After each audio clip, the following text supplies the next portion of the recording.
Zanu PF is a party of thugs who got into politics for the sake of securing political power, absolute power, and the influence and wealth it brings.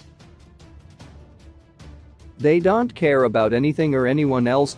Robert Mugabe and his Zanu PF cronies presented themselves to the nation as the champions fighting to end white colonial rule and securing freedom, justice and economic prosperity for all.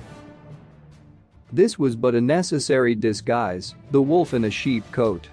To the ordinary Zimbabwean, Zanu PF's 41-year rule has been that of a wolf let loose amongst the helpless sheep. Shared power, influence and looted wealth is the glue that has held Zanu PF thugs together and stopping them fighting amongst themselves. Wealth is finite, and with time the nation's wealth started to dwindle, especially given the insatiable appetite and wastefulness of the Zanu PF thugs. With the glue gone, the infighting in Zanu PF has gone up through the gears this last decade. It is now overdrive. Zimbabwe's 2017 coup coalition collapses, screamed the BULAWAYO24. The News Hawk headline.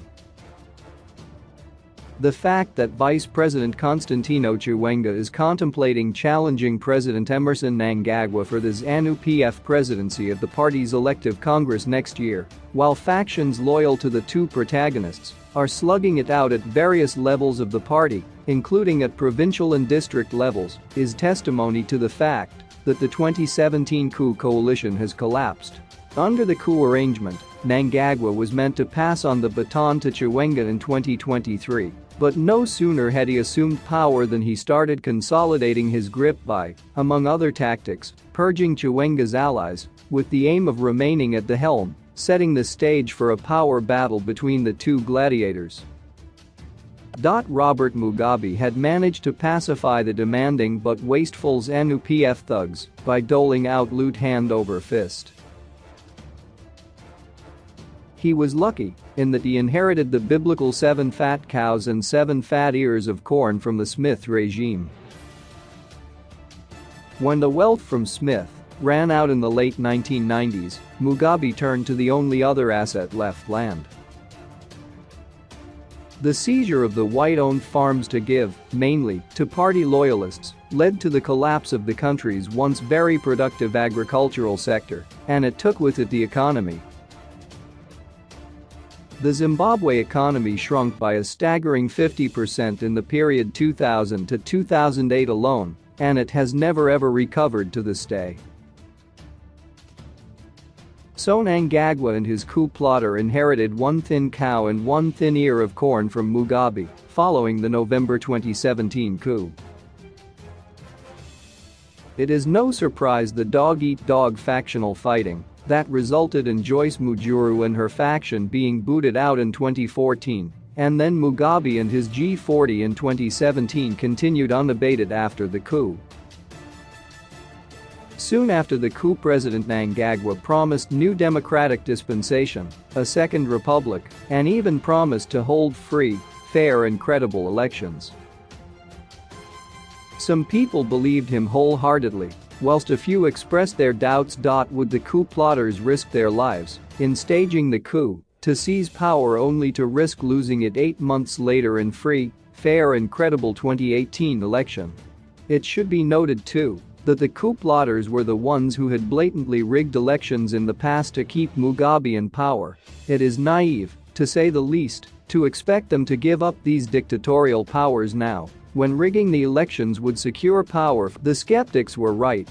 Mnangagwa and company blatantly rigged the 2018 elections and never even bothered to implement even one token democratic reform. The dog-eat-dog infighting in Zanu PF today is proof, if proof was needed, that the party members are as hungry for absolute power now as ever before. There was no chance of Zanu holding free and fair elections in 2018, and nothing has changed on that front.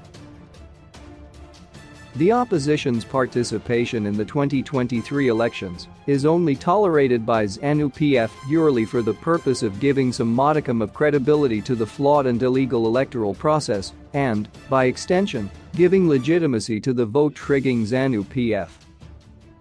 The opposition are nothing more than jackals at a multi-clan hyena kill. Any foolhardy jackal caught between the kill and the circling hyena clan will provide a nice hors d'oeuvre.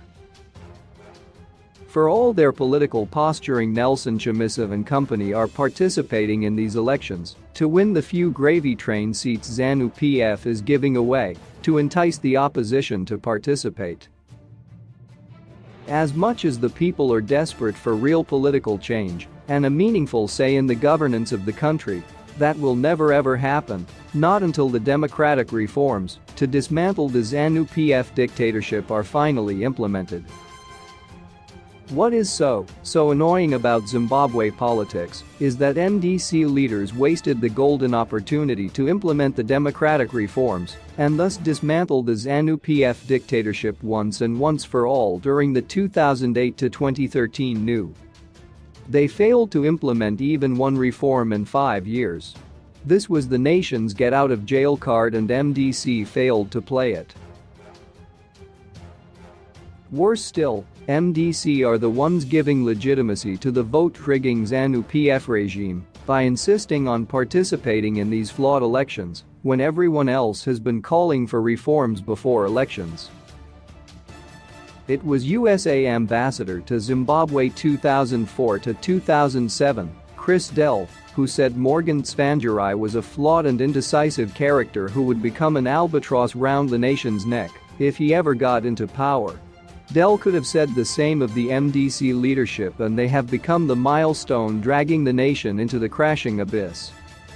We still have the challenge of ending the Zanu PF dictatorship, now emboldened by the MDC blundering incompetence, but first must cut ourselves free the corrupt and utterly useless MDC who were elected to deliver change but are frustrating all efforts to bring change.